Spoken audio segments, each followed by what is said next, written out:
The New Zealand Tech Podcast, brought to you by Gorilla Technology, proactive and strategic IT. Hey folks, greetings and welcome along to the New Zealand Tech Podcast. I'm your host, Paul Spain, and nice to be with Tim Warren. Again. Good to see you. Thank you. Maybe you can remind listeners, it's been a little while since we've had you on the NZ Tech Podcast, sort of where you fit into this big wide world of tech and startups in New Zealand. Yeah, absolutely. So I think the last time we spoke was February 2020, before everything went crazy. So it's good to be back and feel slightly normal. So what Ambit do is customer service at scale with digital employees, and most people know them as chatbots.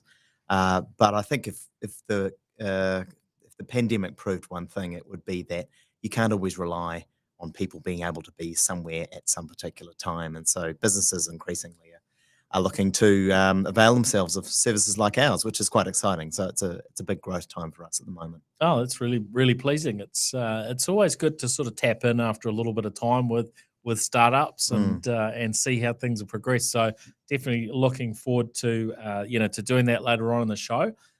We'll delve into some of the tech news and so on first. But before we do that, just want to say or share our appreciation for our show partners who keep the NZ Tech Podcast going and on air. So big thank you to Vodafone, 2 Degrees, Spark, HP, Gorilla Technology, and Deal for their support of the show and of the broader tech and innovation ecosystems here in New Zealand. Well, let's get into the news. Last week we were talking a little bit around the role of AI, kind of taking over. In this case, I think it was is it James Earl Jones, if I've got his name right, the voice of Darth Vader. Voice of Vader. And so Vader sort of going AI. And then in the last few days, we've heard about Bruce Willis, and the news item was basically saying, he had sold the rights to his face, his likeness, and he had appeared.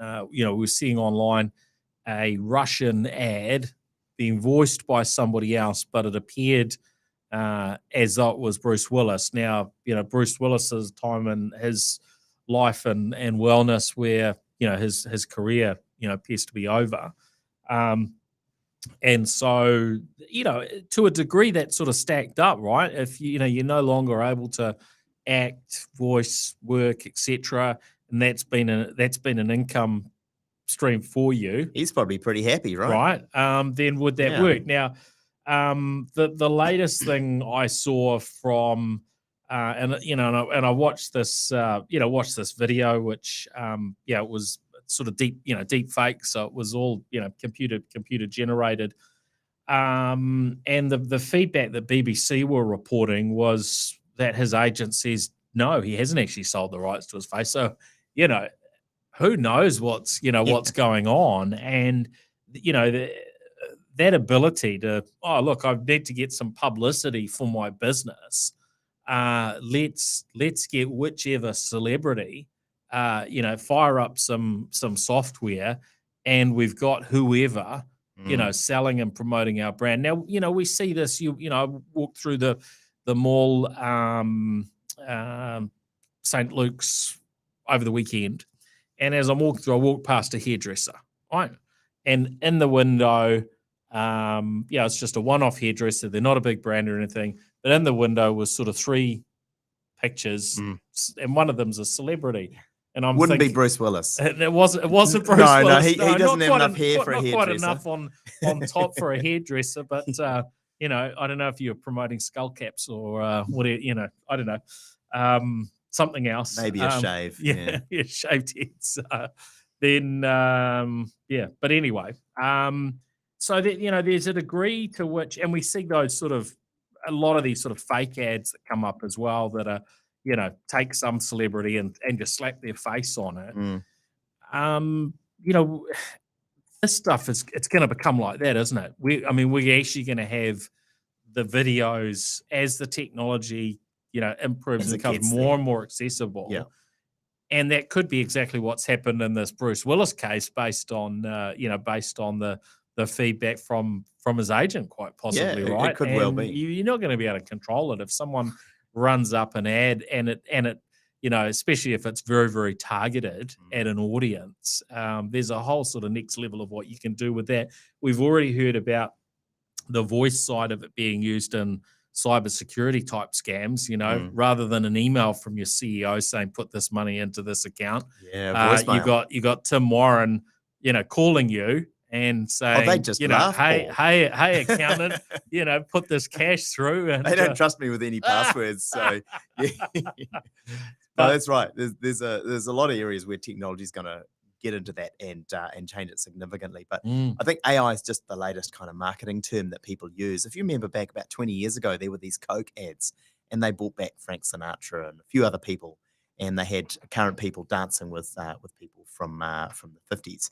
And we've just got a new term for how it's done now. The risk is probably the accessibility to people who are a bit more nefarious. So maybe people who have bad things in mind, or maybe just potentially profit, where they're essentially, it's really just copying brand, and that's been done for a long time. So it's another version of copying brand, be it Bruce Willis or a fake Barbie doll. It's the same thing.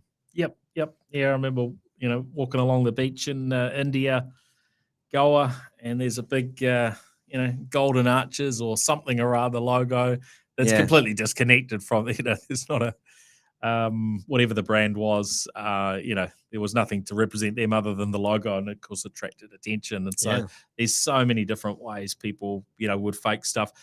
The other one that had some media attention was with Mandalorian and deepfake technology being used there in order to bring back a young Luke Skywalker. And before the show, you were talking about, hey, for how many, forever we've kind of had young people that you maybe want to, cover them over a period of time, give them fake on a wrinkles, and so now it's just winding it back, and I guess it's one thing to wind back the look and skin, but if you can make someone shorter and then into a whole different age bracket, that's quite different. But I like to think of it from the positive side. Maybe you can pretend to be something, but these are digital actors, right? And as we were mentioning, digital twins of a famous actor able to do things that that you wouldn't otherwise be able to achieve, which I think is positive. The question is, do they actually need to be related to an underlying person, or will they be entirely digital with no actual human behind it? And that'll be a new world, and it's very close. Not just toy world stuff here. Yeah. Well, I guess that we've had some elements of that, but will the big new star of 2023 or 2025 be a digital influencer?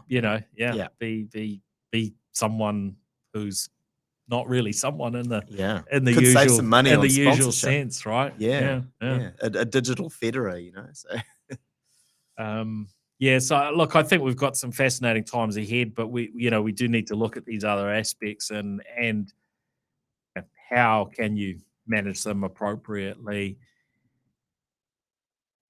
or not. Some of these things, there's not going to be a level of control. And I was on a call with Meta late last week, a sort of media call, and they're wanting to share a little bit of sort of story on on the algorithms and the work they've been doing over the last sort of 3 years, the Christchurch call and so on. And look, the the stats they were sharing in terms of some of the things that they've been trying to address. We're encouraging in terms of the technology development, and they were able to stop some of the worst stuff much more effectively than what they were 3 years ago. But the reality still remains that you can't stop everything bad that goes on the online, just unregulated as use you of, can't in the physical world, right? It's like the unregulated use of technology will always precede the regulated use by definition, right? So you're always going to have people pushing the boundaries, and sometimes those will be creative and positive. Sometimes, unfortunately, they'll be negative. Live streaming when it first came out, and remember, people have been trying to do this through digital means, through phones since the 90s. Unfortunately, everyone realised it was really now possible on a global scale through the worst of means, but that we will always see a challenge on that front. One of the things we could think about potentially is with the concept of NFTs, where you can digitally sign certain technologies, perhaps that can be used in a good way to wrap a level of protection or privacy around certain technologies or digital images or otherwise known as fakes.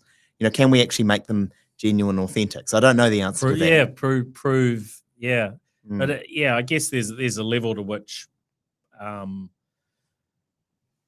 lot of times, people aren't going to care or go to that sort of same level in the same way people get, they get an email from a fake CEO or something, right? It's like, oh, yep, that looks like an email from Tim Warren. He's asked me to pay that into that account. Yep, I better go ahead and do that without, even hovering over the email address to check, right? So there's a level of education. There can be those sort of levels where we can guarantee to a degree some authenticity, but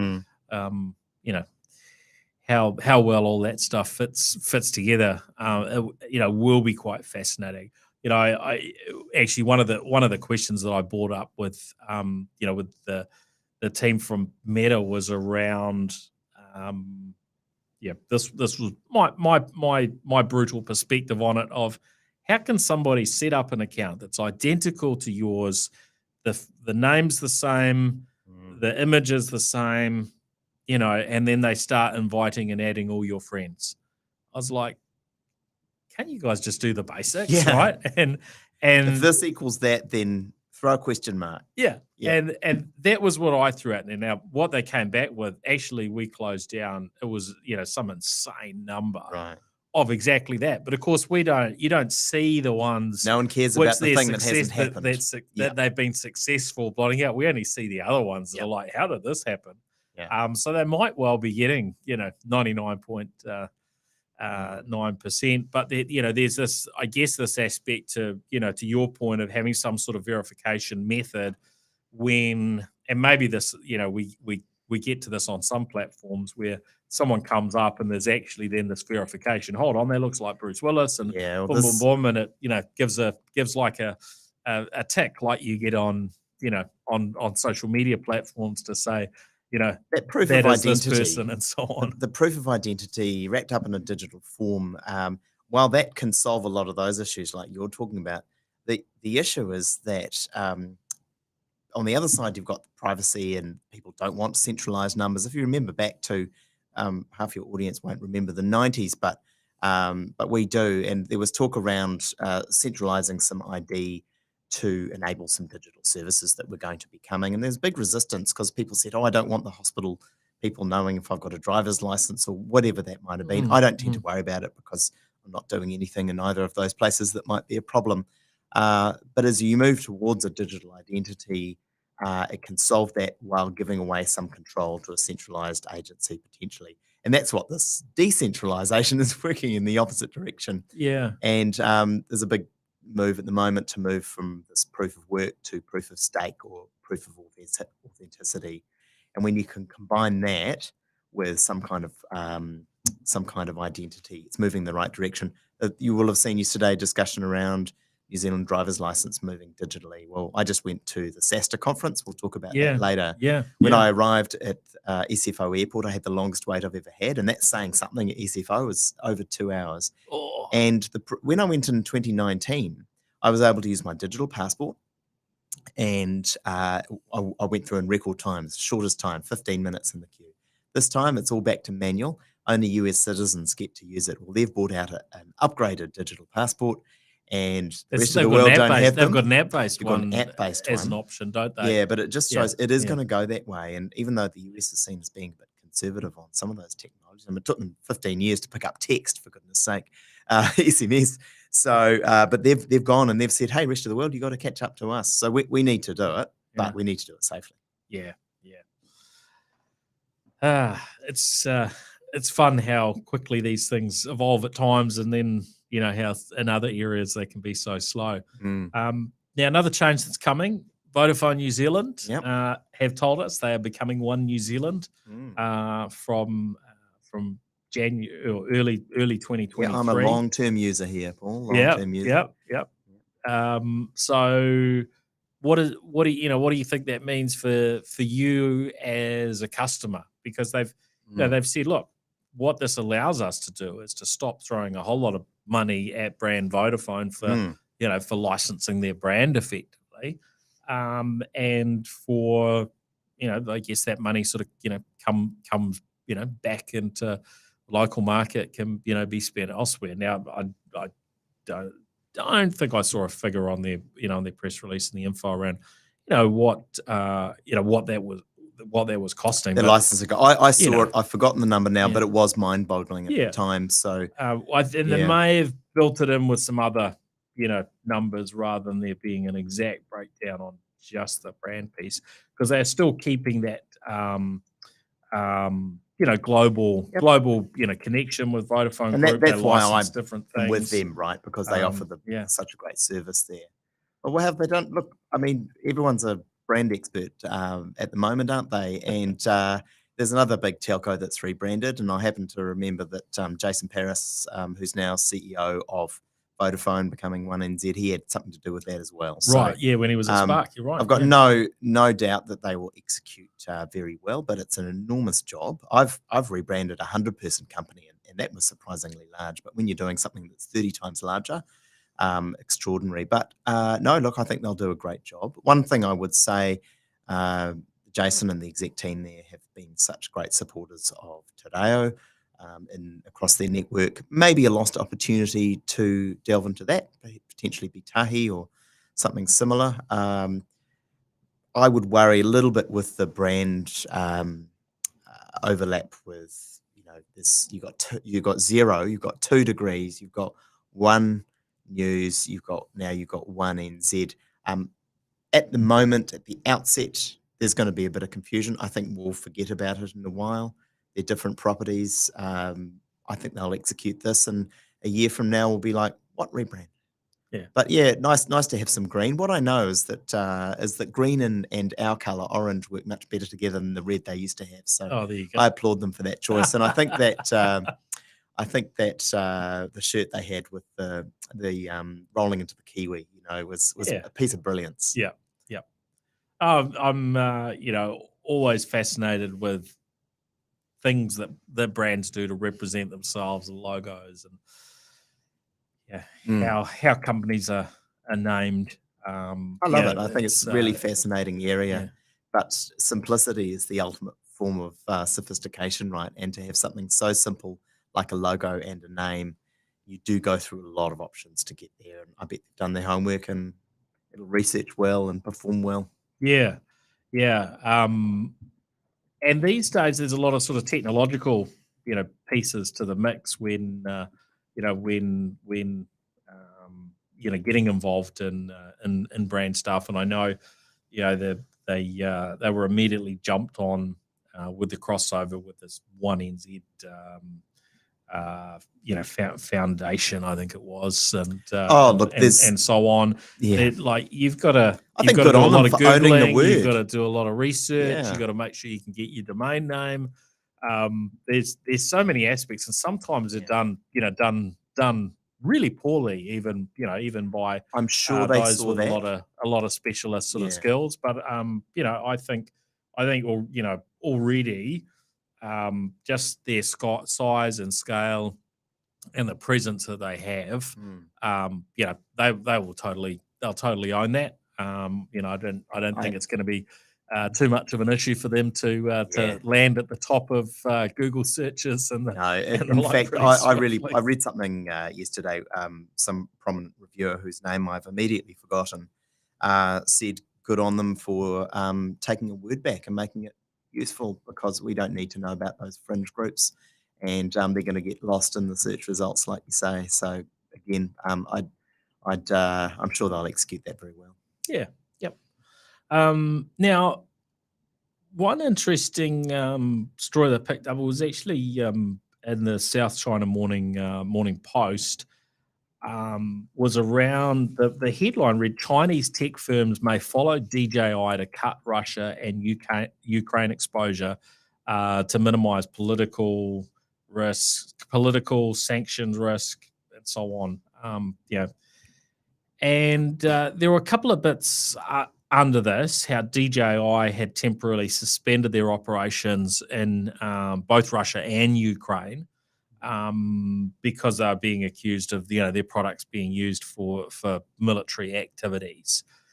And look, if you've got a situation going on like we do have now, and you make drones that can be used anywhere, and there are needs to defend a nation, you can understand why Ukrainians would be using whatever they can get their hands on, consumer or otherwise in terms of technology.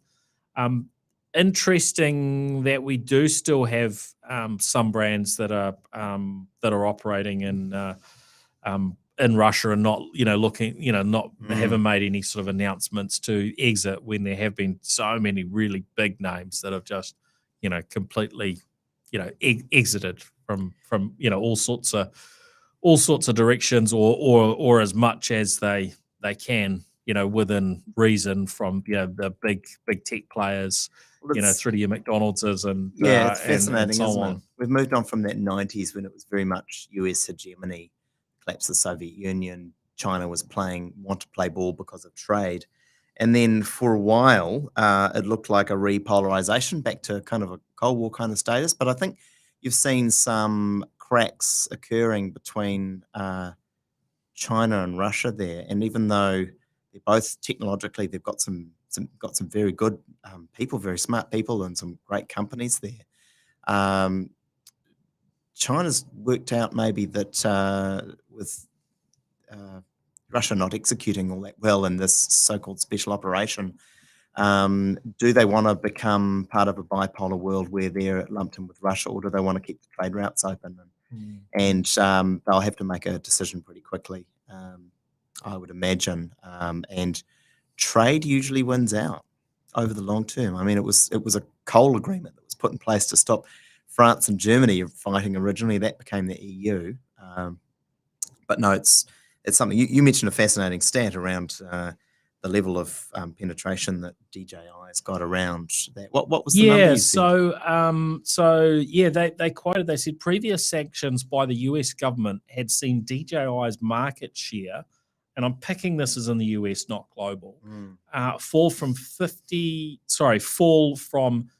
80% of the drone market. I actually thought they were higher than that, closer to 90. But this is just from maybe in the last couple of years to 54%. And DJI have just been so dominant. Well, it's the only brand you actually know market, of drones, right? isn't it? We have talked about one or two other brands, and there are some niche ones and certain sort of commercial, industrial, and so on bases. Aeronavix, one of the drone business or startups sort of here in New Zealand. But that was complete news to me, and so we kind of don't quite realize sometimes the impact of these things, because that will be really fascinating to look at and say another 5 or 10 years time, what happened to DJI? Like, I mean, and I'm not saying that I'm not saying will it get to that point, but if we look at Huawei today, they're kind of a shadow of their former selves, certainly in terms of their role within New Zealand telecommunications. They've got some quite cool smartwatches. I mean, looking at some of their new smartwatches recently that they're somehow managing to produce, and the odd tablet, and I think they're getting into more laptops. But in terms of what we knew Huawei for, in terms of their smartphones and routers and running mobile networks in New Zealand, it's orbit disappeared. So could we be in the same boat where DJI are sort of massively displaced over the next few years? But I mean, it looks like already it's quite a big impact. Could well be, but most people buy a drone thinking it's going to last for a good while. But if you're a Ukrainian buying a drone, that's a disposable item, right? So it completely changes the actual economy of what people are doing with drones. I would imagine there will be an enormous market for secondary players, but where is it going to come from? I couldn't tell you. Yeah, I did notice that, and I think we probably mentioned this before. Skydio, very, very, innovative drone technologies with an ability to, I guess, do autonomous flight with really good sensing of where they're going to hit trees and different things. They've been competing with DJI in the US for a number of years, but they were at a point where you could order one, but your chance of actually getting one, because they were hand making, Right. 1,000 a month or whatever it was initially, meant virtually nobody could get their hands on them. But they've been available in New Zealand now for.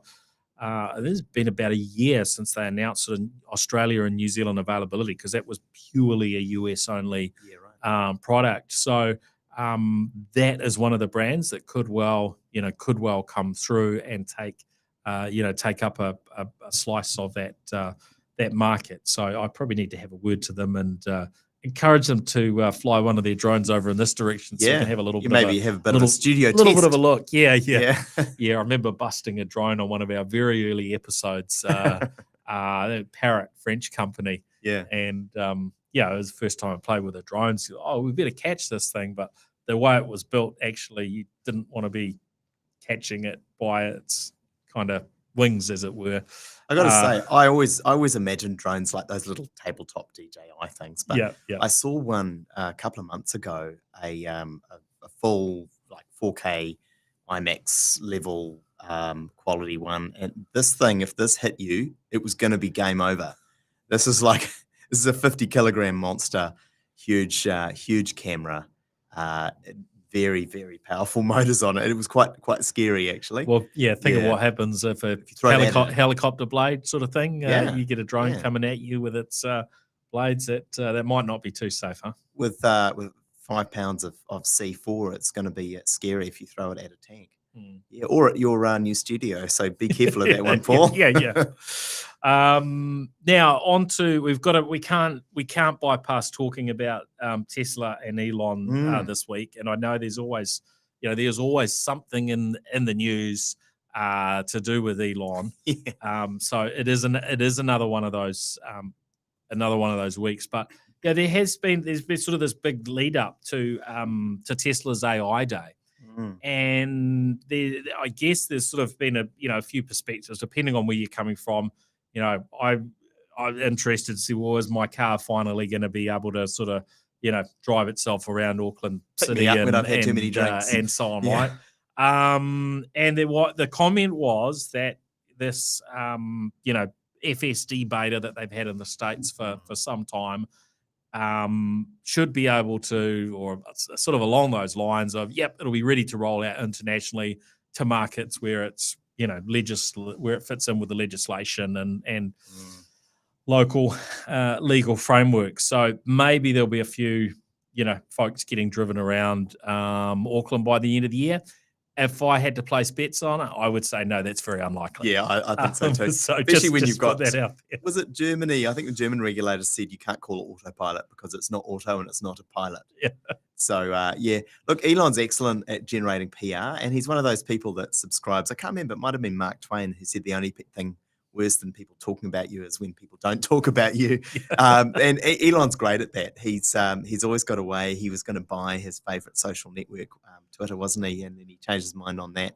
He's got a big back pocket for changing his mind. But he's brought out a few things. I remember seeing the hot swap battery that was announced, and they fawn over people at these US technology launches. It's gone nowhere, but he generated a lot of attention for a while, just enough so he could launch that Model X and sell a few 100,000. So look, and we did know before the event that it was designed to be a recruiting event, right? Yeah. He's probably looking for some of the same people that you'll be looking for. Yeah, he's welcome to give me a call. He's got my Twitter handle. Talented engineers. So, so there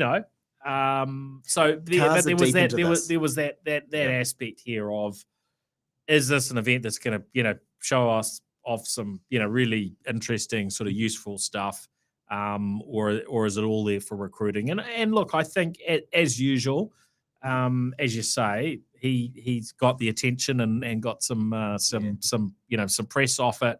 He's got that attention. The robot now. Yeah. What's your I've got a take view on on this robot? So That this robot, apparently they've thrown it together in a like this year, right? the idea of this robot is it can drive my regular car and pick me up from the bar. I reckon the robot's already been to the bar from the way it walks, right? There you go. That thing is strung together. Well, and one of them doesn't even walk, right? The other one had No. to be sort of pushed out there on a. Their word is backstage. They were like, will it fall over? But look, Elon broke a window on his unbreakable car in front of people, and now the car's Yes. disappeared off the website. Look, he's just having a laugh.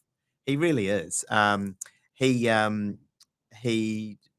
seen better things 10 years ago from high school students, and I don't want that thing driving me anywhere. But watch the rate of change, right? It's not so much important about where it is today, but let's look at where it is in 6 months. If you know those dogs that walk around, they look surprisingly evil when they open doors and walk up steps. The Boston Dynamics kit is Dynamics. certainly gonna freak you out, give you a few nightmares So if you now their follow those humanoid thoughts. robots, those ones are very impressive. Have you seen that guy who's really mean to his one? It makes me quite sad, Where actually. he pushes it. He pushes it over. Yeah. Everyone's like, "Oh, you can't do that." Shows you how much we anthropomorphize things, right? But those really impress me. Elon could do that. He's just having some fun. He's got a few weeks until he gets he settles the Twitter lawsuit, so got to fill the gap. Yeah, look, it is very challenging space to get into, and his approach of, look, we're not looking to make a small number of these. We want to do millions and millions of them. Yeah. Is a little bit like where they were with the electric vehicles, right? They started out with. I spent 9 years, was it, telling us it was just around the corner, and everyone was like, "Oh, it's going to go bust." And then he's the highest valued automaker in the world. Doesn't make the most cars, but people attribute the highest value to it. So watch the space. He's clearly brilliant. I don't know if I'd want him to be my neighbour, or certainly not my in my family. But one of the people on our team just got one of his cars, and he seems to like it. Yep. I definitely think that they're onto something on the vehicle side, and they're leading sort of a change across their whole sector. Yeah, it's good on it, and it needs to happen. How that will play out will be, I think that the next few years will be, somewhat anyone's guess in terms of exactly who the automakers are that sort of make it through intact and well.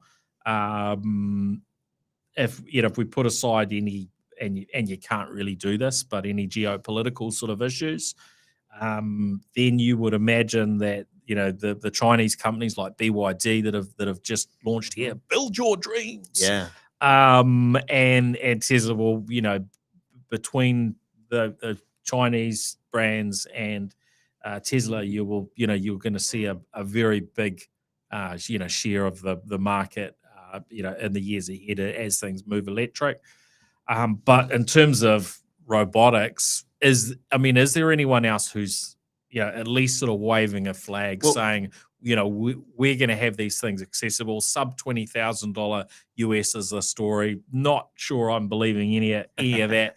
I'm not sure whether they would ever get to the. Well, they could be like BMW, where they're going to charge for heated seats. They're just subscription models. So I think I'll just go for a few months of cold seats. But no, look, there's a lot of change on that front. I'll tell you what, I do think we've mentioned Apple. It's hard to talk technology without talking Apple. It's the greatest technology marriage that never happened was Apple buying Tesla, because you could imagine it should have happened many times. They've got similar values, and he looks like a logical person to be. He's a kind of a next gen Steve Jobs 2.0 version. So, but anyway, I think he's got a lot of choice there. I don't know, as long as he doesn't blow himself up on the way to Mars or something like that. Yeah, look, and there does seem to be such a close tie in between his businesses and himself. Yeah, is it personality? People are What if he investing in? gets run over by a Tesla Well, do you make a tomorrow, digital twin, right? yeah, digital How twin, do you even know that it's really Elon? that he's still Maybe around? he lost that bet with the mobsters who funded the business in the first place. You know. Note to viewers: I'm not suggesting there was any involvement with mobsters there, but yeah. Now, on to a couple of other things before we jump on to delve into Ambit. Google Stadia, their cloud-based sort of game streaming service, and not just them in the space. Microsoft have been been working pretty hard there, of course, but just in some ways, sort of a surprise that Google are closing down Stadia as a service. In some ways a surprise, in some ways not. I guess the surprise is more, going back to, Google announcing what they were doing, how common, Google Chromecast and varying other bits and pieces are within the technology that we use, and that they actually haven't been able to pull it off and, win enough market share to make it work. And it's sort of a reminder, I suppose, that a brand can be really good in one field, but doesn't necessarily mean they can wander into another and dominate, even when they're a $1 trillion odd firm with very deep pockets, right? And yet they are Web 1.0. I mean, they're kind of the original Web 1.0 massive successes, and I think you could probably see it in a couple of ways. Either they've tried really hard and they've failed, but good on them for giving it a go. Or alternatively, maybe they did it as a defensive play, just in case they saw some other aspect of industry moving there. Maybe that's played out now and it's not going to happen and they can shut it down. So Google does have a record of doing defensive purchases where they can see a risk, much as Adobe bought Figma to make sure that they didn't lose market share there. Maybe Google saw something on the horizon. You spend a lot of money on it to make sure it doesn't happen, and then you move on. So there's plenty of, we'll get the conspiracy theorists out, plenty of squashed innovation happening around, and it could be on that. I don't know particularly, but considering how massive gaming is essentially, I heard someone say the other day, to young people, metaverse doesn't exist, it's just gaming. And as you see things moving in that direction, I can see that, you'd want to have a service like that. I would have kept it, but I don't have the numbers. Now, looking at Amazon, they've had their what they call their fall hardware event. It still upsets me when these big global companies haven't learned yet that you can use a month and it's relevant to the whole world, but attaching a season, which actually only is going to relate to one hemisphere and not even all of it. Bearing in mind not every country has the 4 seasons. So okay, good on you, Amazon. I think Microsoft eventually got around that. I guess Amazon will eventually figure it out, and the world's not flat and all that sort of stuff, right? Of northern centric, but they had their event. I guess a couple of bits that stood out to me. This Kindle Scribe. So after years of e-paper, e-ink, type tech for reading books, now we've got a device coming. Haven't seen a New Zealand price. I'm picking sort of in the $500 to $600 range is where roughly where that's gonna land. 10.2-inch screen, and a magnetic stylus. So competing with the other players is Remarkable and Kobo, and I think there's probably 3 other players in that space. Remarkable, probably the most well known. Amazing how late they were to this. I mean, they invented the space, and then their only innovation was taking away the keyboard, which was useful because you had to put your Wi-Fi password in. That's what I used it for. And then they let Remarkable build a very impressive ecosystem and get onto Vision 2.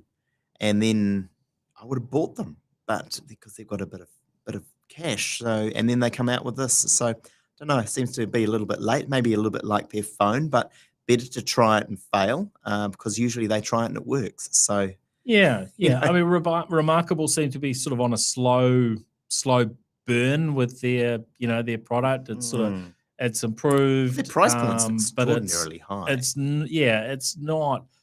And even for those folks that have maybe bought into the technology, they don't always stay with it. It's not something that seems to be No. universally liked.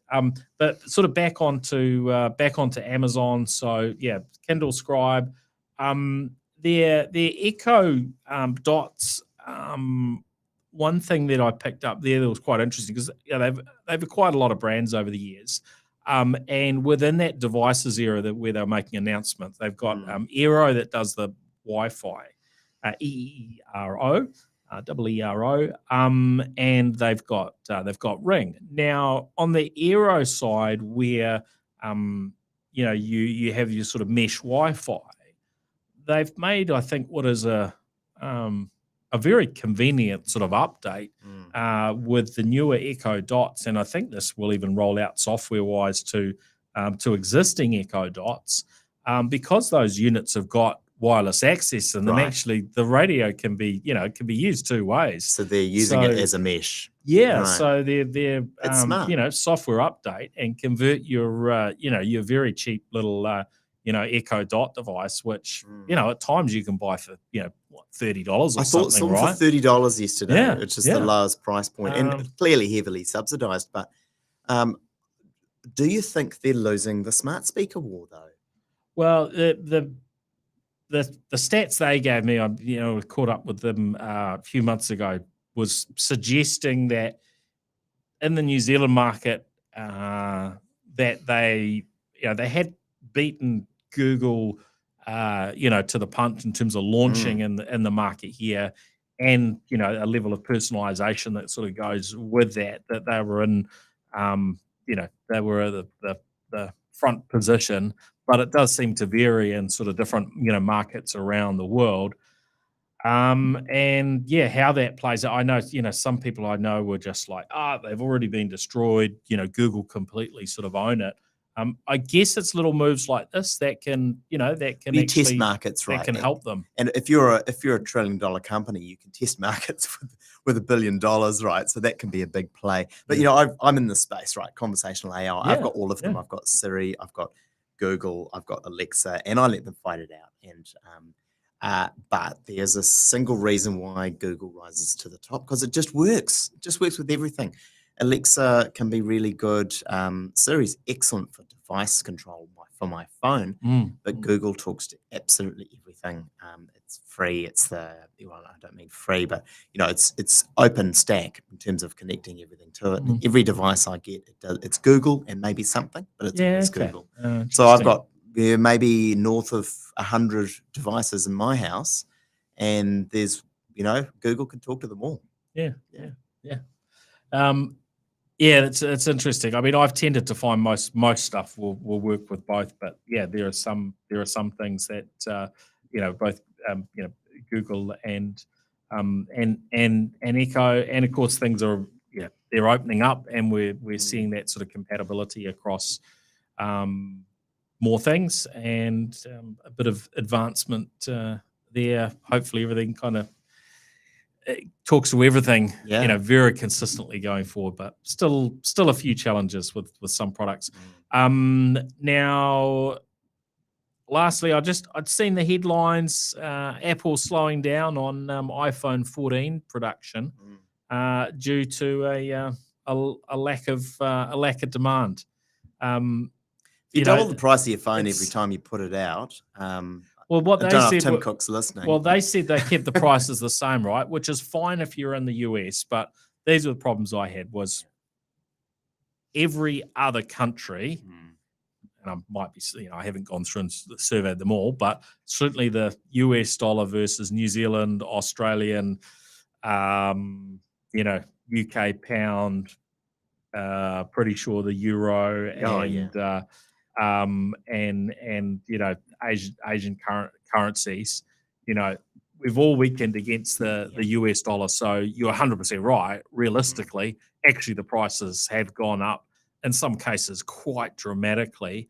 And then we've got last year's chip in the iPhone 14, and I think that was always going to be a hard thing to time. If you're deciding to separate and to create a much clearer delineation between your base product, as it were, or your standard product and a higher end one, how you time that can make quite a difference. And by dropping out the iPhone 14 with last year's chip and trying to create this thing where basically if you want to have an iPhone where you can, and a lot of people will buy an iPhone because there's a little bit of status with it, right?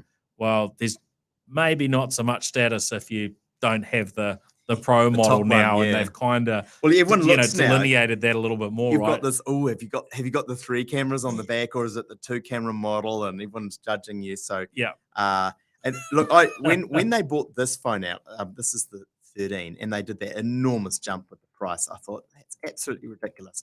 And then I bought one, and it's the best phone I've ever had. So that's the flip side, isn't it? That's the thing. It is sensational. The other thing is it's I've got a very tough case on it, which is just as well, but it's going to last. Whereas people who bought the other brand of phone around about that time, those phones have already got those dreaded pink lines. They're looking to replace them already. And, once you go Apple, it's pretty hard. But like we were talking about DJI, if they're selling 80% or now 50% of the drones in the world, and Apple's selling, a good percentage, and they're able to make a margin, good on them. If they make a great tool that lasts 3 years, you don't buy an iPhone every generation. The one that I bought is excellent. It's going to last another couple of years. So, I have no doubt that Apple is going to execute really well. When they talk about demand slowing, maybe there's a billion less or something, but the little product they forgot about, Apple TV, is a $1 billion business for them. So, and there's no marketing for that. Amazing, isn't it? Yeah. Now I want to delve into Ambit. Maybe you can come forward just a little bit closer to the mic so everyone is fully hearing you, and maybe even in the shot a little bit there for those that are watching the video. So keen to get a bit of an update. It's been a little while since we've chatted around Ambit. Some folks won't be familiar with you at all. So fill us in. What's what's Ambit doing, and what have the last couple of years what have you gone through? Because it's been a crazy and a tough time for everybody in one way or another, and for startups and businesses actually just still being around as a success story in itself, right? How's it look?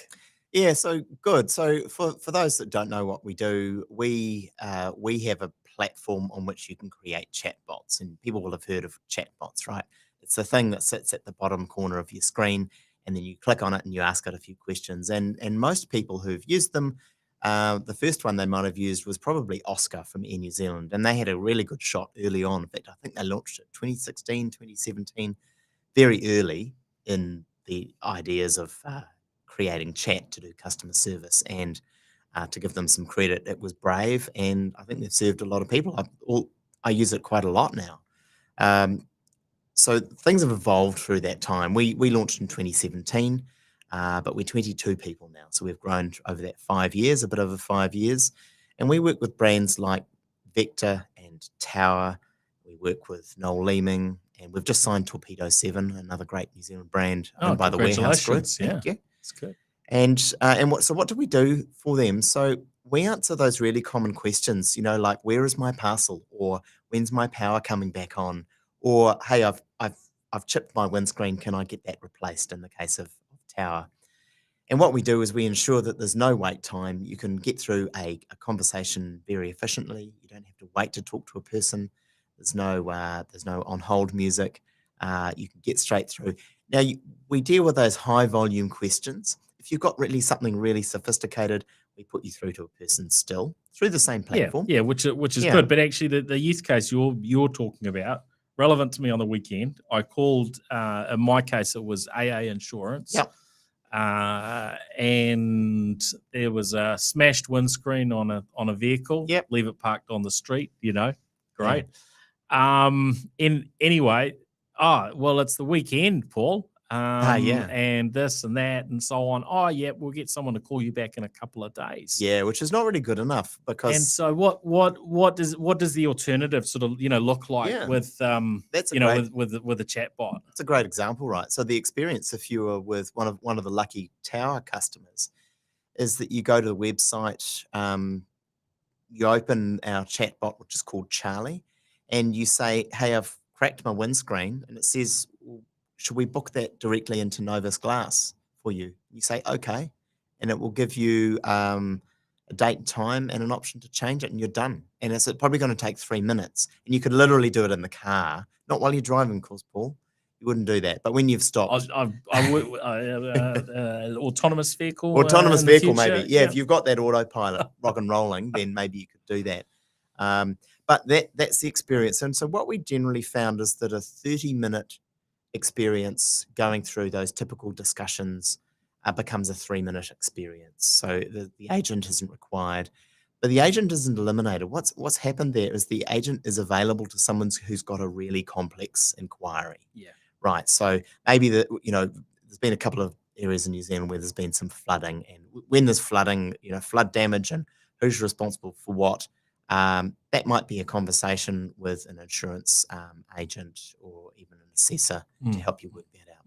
So we deal with the high volume, but we've still got a human when it counts. And in fact, you get to talk to a human earlier because they're not on the phone answering questions like, how do I change my password? Or I need to update my address. That's great, because when we do want to speak to somebody, when you do need to speak to somebody, you want to get through as quick as you can. Yeah. Now, is what you're doing, where does it play with voice? Because you've talked about chatbots and so on, and we've had these sort of IVR phone systems and menus we've gone through and so on, and there have been varying sort of elements of voice and so on. Where are you playing with with that voice side, and also the video type the avatars and the like. Absolutely. Virtual so humans conversation, and so on. if you think of it, conversation is the brain of all of those things. So with we IVRs, some people have enjoyed it. I've always had good experiences. Some people have found it a little bit harder if they've got a different accent or something. But fundamentally, something has to power that. That's us. That's the conversation. So we can plug any kind of voice stack on top of it. It could be Google. It could be AWS. We work with them. It could be IBM, Microsoft. Any one of the big players has got the voice. The speaking. Can you bring Darth Vader in as the voice? We can indeed. Yep. We don't even need James Earl Jones anymore. We can simulate that, and actually we can. So not only can we do that, but we can make it speak in the style of different things, like Darth Vader in the style of a pirate. We can do that. Don't know if that's useful, but it's the kind of thing people ask their Echo Dot, isn't it? So from there, yes, we can empower conversations. So will people be making? People say, can I call your system? Yes, we can give it a phone number today, and people can call, but it's actually a different problem. The question is, what are we doing then? You still need real phone lines. People are moving away from that to get into WhatsApp. They're moving into Messenger. Can we take digital calls? Yes, we can take those as well. So we don't solve the voice to text problem. We solve the text to understanding problem. Now you ask about avatars. So there's a couple of great New Zealand companies and quite a few companies overseas. We have this concept of a digital person or a digital human. Yes, so we can power that as well. In fact, we work with Unique with Noel Leeming. And if you go into their flagship store in Newmarket, you can see Nola, who can talk to you. And that's our brain, and it's the face and the actions from the New Zealand company Unique. Yep. Oh, that's cool. Yeah, I do still. I've found with that sort of technology, it's still on a journey, isn't it? I mean, it's not the same as having a person there, just in the same way that what Elon showed off, over the weekend is. There's still a journey before it's like, you can throw absolutely anything at it. But to your point of those, those key things, somebody comes up and, hey, what hours are you open? Or, what area are the washing machines in? Or, what have you, right? If it Mm. can do that, and it's kind of cool for a company like Noel Leeming Yeah, that does sort of techie type stuff that's right. to walk in and to have this digital human face there, Mm. wanting to interact with That's you, right. And you or get more from it than just the directions on where to go buy an iPhone, right? You go there, you have a bit of a discussion with it, you talk with one of the people who walks up, Mm. you get great engagement, and then they can take you around the store. And we haven't got the numbers so much. We know the return on investment that you can generate with these kind of systems, but the fact is you generate interest in a technology company, and Noel Leeming wants to be, and I think it is really a leader in that technology space, that they supply a very large amount of that high tech equipment. My phone, my laptop, just about everything came from Noel Leeming, and it's good to support them. But it's been that engaging process that we've been able to have. So yes, we can power those. We're mentioning it actually into car and automation. The car companies themselves, BMW and Mercedes, big investors in the space. They can Mm. see there's a lot happening. Sometimes it's the visual side, sometimes it's the text and verbal side, sometimes it's the actual conversation. But lots happening in this space when you've got those companies who are realizing they're not just car companies, they're automotive or they're motion and transport technology companies. There's lots of ways you can achieve that. Cool. And you've just been at SASTA, which is the big Yeah. the big annual event. I'm not sure what's happened over the Mm. last couple of years with SASTA, but a lot of New Zealand and Australian software as a service, folks representing those firms down under at SASTA. Any sort of particular highlights Yeah. from this year? Oh, look, the highlights for me, just about everything I end up doing is all about people. So one of the great things was that because things are kind of recovering from the spicy flu that we've had for the last couple of years, there wasn't much centralized organisation. So it really was just a handful of Kiwis and Aussies started talking. Before you knew it, we had about 100 people on a WhatsApp list, Mm. and we're all sending messages. We ended up getting a bit of sponsorship, and ASX and AWS came to the party, and the New Zealand and Australian trade commissions all got part of it, and we brought together about 100 or 120 people the night before the conference. So that for me was a real highlight. And then we wore some similar clothing, which made sure that we were recognisable at the thing, and had this response everywhere we went. Oh, there's so many Kiwis and Aussies here. Love And it. if there's one thing I love about what's happened over this last couple of pandemic years, I think this kind of negativity between New Zealand and Australia has really evaporated, and I think that's a wonderful thing. I've always been very positive about two countries that are, not physically but socially and culturally very, very close. And it was just that we were one big positive family while we were over Yeah, there.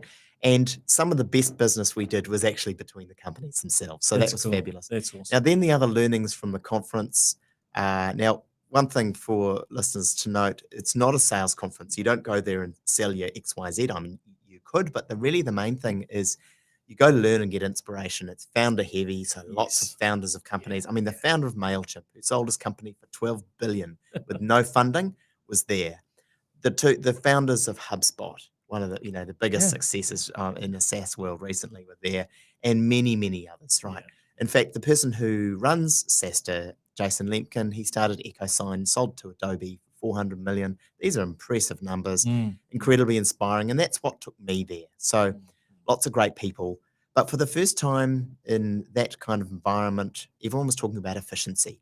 If you raise money, it's going to be less at a lower valuation, and you've got to do more with it. So, as we were talking about before the show, you're not going to get that $10,000 employee welcome pack with all the goodies and the unlimited Uber Eats for a year. It's going to slim down to a t-shirt or two. Yeah. And so people are talking capital efficiency. And this is where I think New Zealand and Australian firms have got an opportunity, because we've always run like that, because investors here are really, really tough. They keep us. I'm 5 years in to this, and we're still running on a pretty lean budget. Yeah. Yeah. Right. So investors keep us definitely on our efficiency toes. So we're used to this. New Zealanders are very good at running companies like this, and you see, various people. We've had some very senior people in General Motors, in Microsoft, in Facebook, etc. We're good at being very practical and stretching a lot of money out of a very few dollars. So it was kind of recognition that we're doing well. I hope we get it. When funding returns, I hope that some of it comes down and looks down at companies in this part of the world. Yeah, absolutely. Oh, that's very cool. Well, great to catch up, Tim. We'll have to make sure it's not quite so long between drinks. Absolutely. Next time around. Yeah, and less pandemics in between. Yeah, let's cut back on those. Okay. So that's a deal. Yeah. All right. Well, thanks for joining us. Thanks everyone for listening in, and we'll look forward to catching you again next week. Thank you, of course, to our show partners, Vodafone, 2 Degrees, Spark, HP, Gorilla Technology, and DL. And of course, if you're catching the live stream, make sure you subscribe through your favorite podcast app so you can catch each episode. And if you're listening to the audio, then you can catch the live videos most weeks. Follow me on LinkedIn is probably the easiest one. It tends to alert well, or whatever else you listen to catch live video on. You need to, if it's YouTube, you need to hit the bell. In fact, I think you can do something. You can do something similar in Facebook and in LinkedIn as well to get alerted to those live streams. And also the live streams usually on Twitter. So a few places where you can catch those. Tim, where's the best place for people to get in touch if they want to connect with you? LinkedIn's definitely the best place for us. I'm all over LinkedIn. I'm the guy in orange. Tim Warren, LinkedIn, there you go. Absolutely. Thanks very much. All right. Thanks, everyone. Catch you next week. See ya.